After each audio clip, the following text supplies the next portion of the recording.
Hello friends. Last video में अपन ने देखा कि अगर कोई क्लाइंट अपने पास आता है और बोलता है कि मुझे ई कॉमर्स वेबसाइट या कोई भी वेबसाइट बनवानी है, तो कैसे हम सबसे पहले उससे बिजनेस रिक्वायरमेंट लेंगे।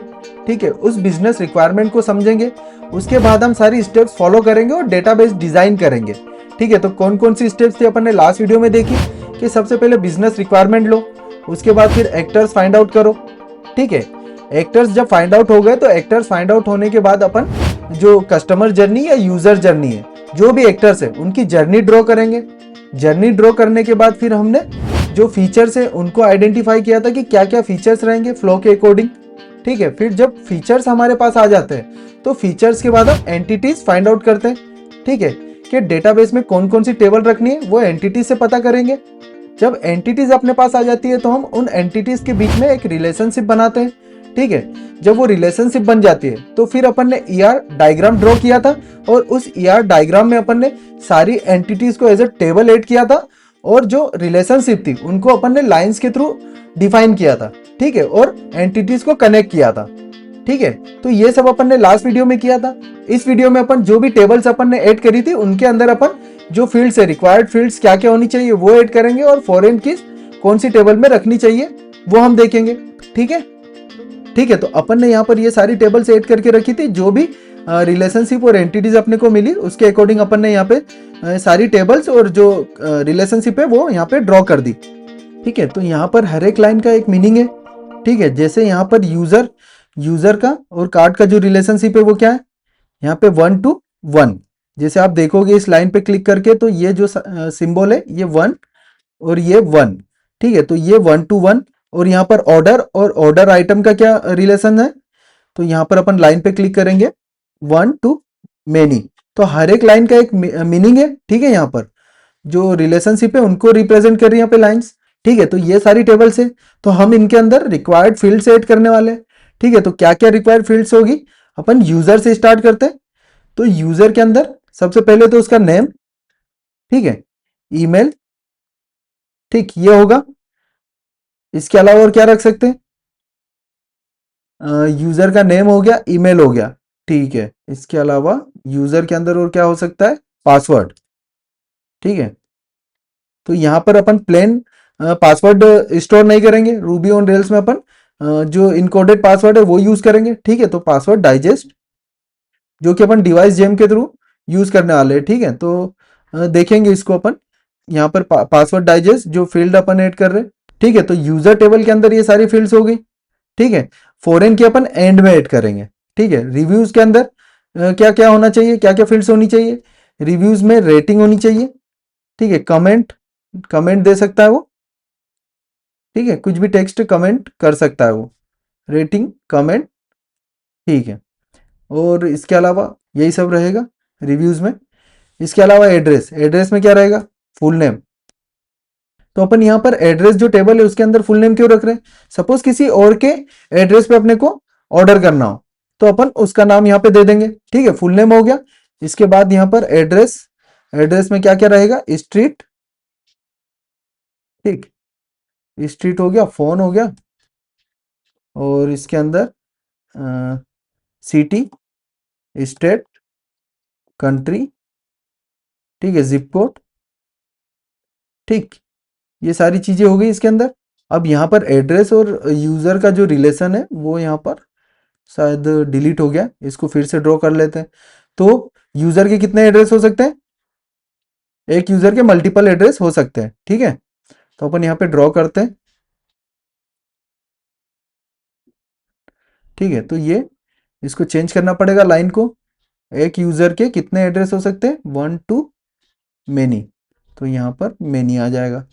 ठीक है, इस टाइप से एड्रेस और यूजर का रिलेशन बन गया यहाँ पे। ठीक है, तो अब इसके बाद अपन देखते हैं कैटेगरीज। कैटेगरीज में अपन ने ये वाली टेबल मिस कर दी थी लास्ट वीडियो में। ठीक है, तो ये कैटेगरीज के अंदर मल्टीपल प्रोडक्ट्स हो सकते हैं। ठीक है, हर एक प्रोडक्ट की कोई ना कोई कैटेगरी होगी। ठीक है, अगर कैटेगरी अपन ऐड नहीं करेंगे तो इमेजिन करो जैसे ई कॉमर्स वेबसाइट होती है, फ्लिपकार्ट, अमेजोन, तो यहाँ पर अगर सारे ही प्रोडक्ट जो डैशबोर्ड है या फिर जो ब्राउज पेज है वहां पर अगर आपको लिस्ट आउट कर दे तो इतने सारे प्रोडक्ट्स में आपको फाइंड आउट कैसे करोगे, आपको स्पेसिफिक प्रोडक्ट। तो यहाँ पर कैटेगरी होती है कि भाई इलेक्ट्रॉनिक से रिलेटेड प्रोडक्ट्स में इलेक्ट्रॉनिक वाली जो कैटेगरी है उसके अंदर देख सकूं। ठीक है, तो यहाँ पर इस टाइप से इसको कैटेगराइज कर देते हैं। तो यहाँ पर कैटेगरी के अंदर आ जाएगा नेम, डिस्क्रिप्शन ले लेते हैं। ठीक है, ठीक। अब यहाँ पर जो कार्ट है, कार्ट के अंदर क्या हो सकता है, कार्ट यूजर का एक स्पेसिफिक कार्ट होगा। ठीक है, तो यहाँ पर कार्ट के अंदर जो फॉरेन की है पहले तो वो ऐड कर दो, यूजर आईडी। ठीक है, तो इसके अलावा और क्या हो सकता है, यूजर आईडी के अलावा कार्ट कार्ट टेबल में यूजर का स्पेसिफिक कार्ट रहेगा। तो इसके अलावा मुझे नहीं लगता कि और कुछ फील्ड्स ऐड कर सकते हैं। ठीक है, और यहाँ पर कार्ट आइटम में तो मल्टीपल प्रोडक्ट्स ऐड करेंगे अपन कार्ट में। ठीक है, तो हर एक कार्ट आइटम एक प्रोडक्ट को रिप्रेजेंट करेगा। तो यहाँ पर एक तो प्रोडक्ट की आईडी आ जाएगी फॉरेन की।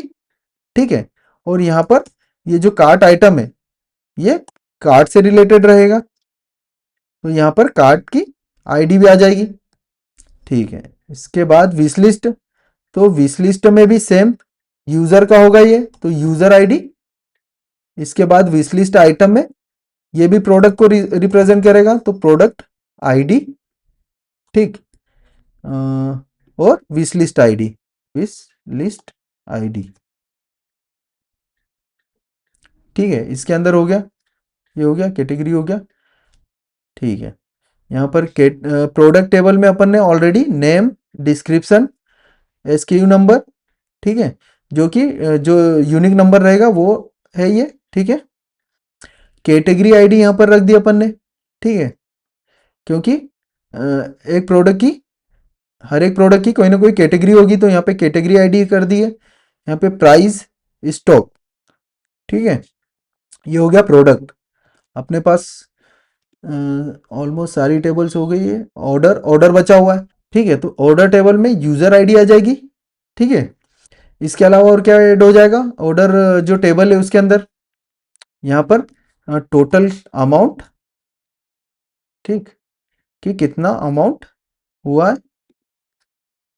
ठीक है, यूजर आईडी आ गई, टोटल अमाउंट आ गया इसके अंदर। अब ऑर्डर आइटम्स के अंदर क्या क्या हो जाएगा, सबसे पहले तो ऑर्डर आईडी आ जाएगी इसके अंदर। ठीक है, फिर ये भी प्रोडक्ट्स को रिप्रेजेंट करेगा, तो प्रोडक्ट आईडी। ठीक है, हर एक प्रोडक्ट का एक ऑर्डर आइटम हो सकता है। ठीक, इसके अलावा यहाँ पर प्राइस और क्वांटिटी। ठीक है, यहाँ पर अपन ने जो कार्ट आइटम है, कार्ट आइटम के अंदर अपन ने जो क्वांटिटी वो ऐड नहीं करी है, तो क्वांटिटी ऐड कर लेते हैं। ठीक है, जैसे मल्टीपल जो प्रोडक्ट्स है वो ऐड कर सकते हैं यहाँ पर। ठीक है, तो यहाँ पर अपन ने क्वांटिटी ऐड कर दी कार्ट आइटम्स में। ठीक है, क्योंकि एक ही प्रोडक्ट के दो क्वांटिटी भी हो सकती है, तो क्वांटिटी ऐड करी है अपन ने। ठीक है, एड्रेस के अंदर यहाँ पर क्या आ जाएगा, यूजर आईडी आ जाएगी। ठीक, यूजर आईडी आ गई यहाँ पर एड्रेस के अंदर। ठीक है, यहाँ पर ऑर्डर के अंदर यूजर आईडी आ गई। एक यूजर कितना ही ऑर्डर कर सकता है। ठीक है, तो यहाँ पर यूजर, यूजर जो अपन रिलेशनशिप है यहाँ पर डिफाइन नहीं है यूजर और ऑर्डर के बीच में, तो as one to many, many orders कर सकता है यूजर। ठीक है, यूजर आईडी हो गई इसके अंदर। यहाँ पर रिव्यूज, अब रिव्यूज के अंदर कौन कौन सी फॉरेन की आ जाएगी, इसके अंदर भी यूजर, क्योंकि यूजर कर सकता है कितने ही रिव्यूज। ठीक है, इसके अलावा प्रोडक्ट, प्रोडक्ट पे रिव्यूज होंगे। ठीक, प्रोडक्ट आ गया।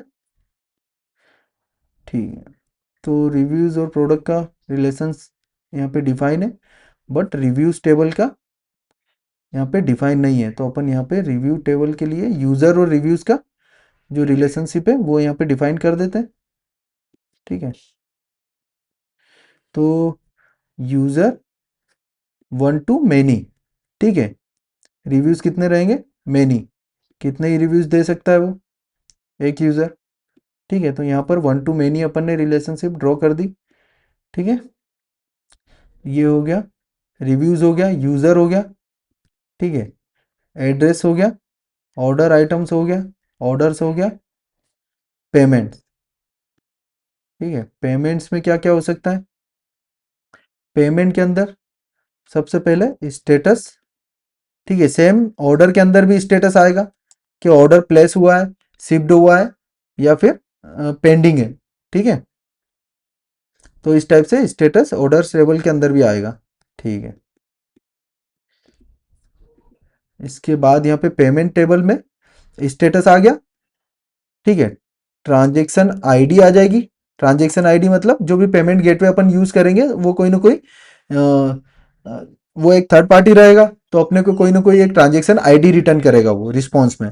तो अपन उस ट्रांजेक्शन आईडी को यहाँ पर स्टोर करेंगे, ठीक है, ताकि इन फ्यूचर अगर कुछ रिफंड करना पड़ा तो वो अपन उस आईडी के थ्रू, ट्रांजेक्शन आईडी के थ्रू अपन रिफंड इजीली कर सकते हैं, ठीक है। तो यहाँ पर स्टेटस ट्रांजेक्शन आईडी, इसके अलावा यहाँ पर ऑर्डर, ऑर्डर आईडी, ठीक। ऑर्डर आईडी के अलावा यहाँ पर और क्या होगा, payment status transaction ID, order ID, और कितना पेमेंट किया है, ठीक है, अमाउंट, टोटल अमाउंट या फिर अमाउंट, ठीक है। यहाँ पर अमाउंट आ गया, ठीक है। तो पेमेंट टेबल के अंदर ये सारी फील्ड्स आ गए अपने पास। इसमें और कोई फील्ड तो ऐड नहीं करना अपने को। पेमेंट के लिए और क्या क्या रिक्वायर्ड चाहिए रहता है, हाँ, पेमेंट, पेमेंट, पेमेंट मेथड, ठीक है। पेमेंट मेथड होगी यहाँ पर कि जैसे पेमेंट मेथड मतलब कि डेबिट कार्ड, क्रेडिट कार्ड या फिर कैश ऑन डिलीवरी करना है, यूपीआई करना है, ठीक है, इस टाइप से। तो यहाँ पर पेमेंट मेथड भी ऐड कर देंगे। यहाँ पर अपन ने ऑर्डर टेबल में प्राइस फील्ड रखी है, तो इसका कोई आइडिया है कि क्यों रखी है। सपोज कोई ऑर्डर अपन ने प्लेस किया, ठीक है, अपन ने 10,000 में एक मोबाइल प्लेस किया, ठीक, और यहाँ पर उसकी ऑर्डर आइटम क्रिएट हो गए, ठीक है। अब उसी उसी मोबाइल के प्राइस 15,000 हो गए, ठीक है। तो अगर अपन यहाँ पे प्राइस फील्ड नहीं रखते तो क्या होगा कि अपने को प्रोडक्ट से निकालना पड़ेगा। तो अगर जब हम प्रोडक्ट से प्राइस फेच करेंगे तो ऑर्डर हिस्ट्री में क्या दिखाएगा, वो जो अपना ऑर्डर ऑलरेडी प्लेस था, ठीक है, पुराने ऑर्डर के लिए भी वो प्रोडक्ट की प्राइस क्या दिखाएगी, 15,000, जो कि अपन ने 10,000 में लिया था, ठीक है, जो कि गलत है। तो अपन ने क्या किया, यहाँ पे प्राइस फील्ड ले ली कि जिस टाइम अपन ने जो प्रोडक्ट जिस प्राइस में खरीदा है वही प्राइस यहाँ पे डाल दो, ठीक है। तो ऑर्डर में जो भी प्राइस में अपन खरीदेंगे वही प्राइस दिखेगा। बाद में अगर प्राइस के रेट बढ़ रहे या घट रहे उससे कोई लेना देना नहीं रहेगा यहाँ पे अपनी प्राइस ऑर्डर हिस्ट्री को, ठीक है। तो एक बार रिव्यू कर लेते हैं सारी टेबल्स में।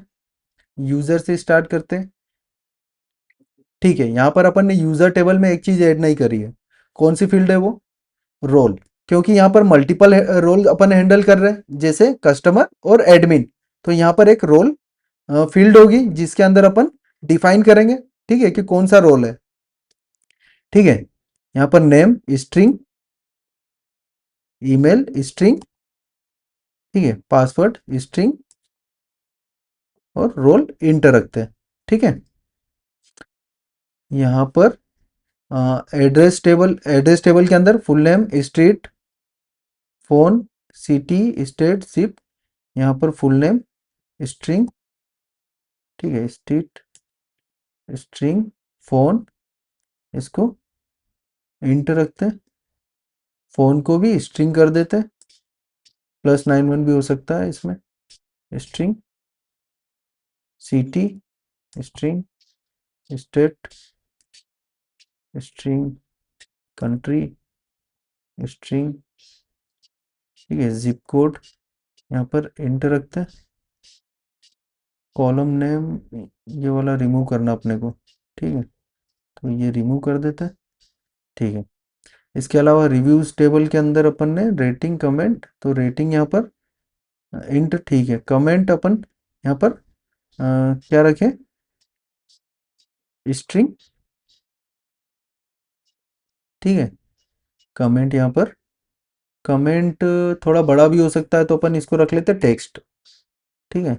यूजर आईडी इंट हो गया, प्रोडक्ट आईडी हो गया अपने पास, ठीक। यहाँ पर ये सब चीज़ें हो गई। इसके अलावा ऑर्डर के अंदर user ID, total amount, status, column new, ये क्या है, इसको हटा देते हैं। हाँ, यहाँ पर एक और चीज आएगी, जैसे कोई यूजर है, ठीक है, कोई यूजर ऑर्डर अगर प्लेस कर रहा है, ठीक, तो किसी स्पेसिफिक एड्रेस के लिए भी ऑर्डर होगा कि अपन जब चेकआउट पेज पे जाएंगे तो वहां पर अपन एड्रेस चेंज चेंज कर सकते हैं, स्पेसिफिक एड्रेस सेलेक्ट कर सकते हैं, डिलीवरी एड्रेस।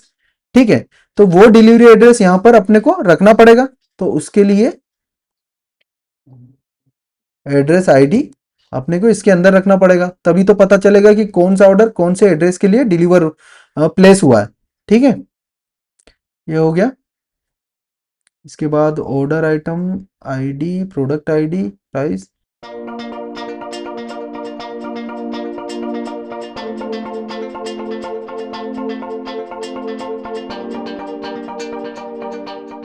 ठीक है, तो यहां पर अपन ने सारी फील्ड ऐड कर दी, फॉरेन कीज ऐड कर दी, सारी टेबल्स हो गई अपने पास। ठीक है, तो अब ये एक पूरा कंप्लीट डेटाबेस डिजाइन हो गया है, जिसका यूज करके अपन नेक्स्ट वीडियो में रूबी ऑन रेल्स में टेबल्स ऐड करने वाले, मतलब मॉडल्स ऐड करने वाले, और माइग्रेशंस के थ्रू डेटाबेस में टेबल्स ऐड करेंगे, ताकि अपने पास जो ई कॉमर्स वेबसाइट है उसका पूरा कंप्लीट डेटाबेस हो जाए। ठीक है, तो फिर हम एप्लीकेशन बिल्ड करना स्टार्ट करेंगे। ठीक है, तो इस वीडियो में इतना ही रखते हैं। वीडियो अच्छी लगी हो तो लाइक करो, चैनल को सब्सक्राइब करो। मिलते हैं नेक्स्ट वीडियो में। Thank you for watching, bye bye.